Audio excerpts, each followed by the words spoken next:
Isa sa H Showtime hosts, muntik ng rape sa sariling condo unit. Panalangin ang naging panawagan sa publiko ng ama ng isa sa H Showtime hosts matapos muntik ng magahat ang anak nito sa mismong tinitirhang condo unit sa Quezon City kagabi, Huwebes, April 11, 2024. Ang biktima ay si Sian Dominguez, mainstay host sa programang H Showtime.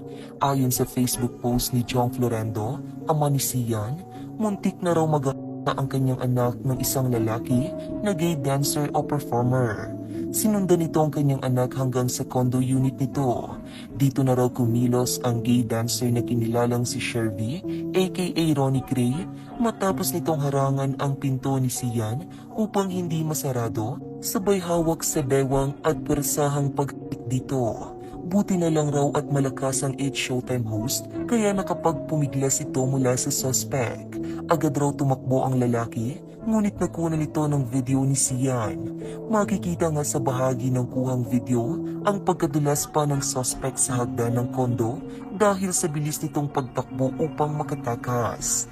Ayon naman sa interview ng Pep.ph sa ama ni Sian, hindi umano personal na kilala ng kanyang anak ang suspect. Sinabayan lamang umano nito si Sian sa elevator at nagpakilalang fine at sinabing dun din siya nakatira sa 11th floor.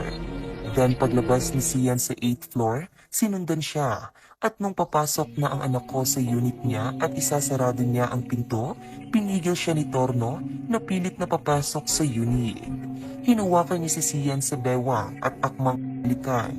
Mabuti malakas ang anak ko at nagpumiglas. Sumigaw siya at dun na tumakbong patakas ang suspect na nakuhanan ng video ng anak ko. Nang kamustahin naman ang kalagayan ngayon ng H Showtime host, sinabi ni Florendo na kinocomfort ng pamilya, kaibigan at mga fans ngayon ng kanyang anak. She's being comforted by us, her family, friends and fans. She's a strong person. Kasong violence against women and children o VAUSI at trespassing ang reklamong isinampa ng 22-year-old H Showtime mainstay na si Sian Dominguez laban kay Shervy S. Torno aka Ronnie Gray. Sa ngayon ay wala pang pahayag kaugnay rito ang programang H Showtime tungkol sa insidenteng kinaharap ng isa sa kanilang mga hosts.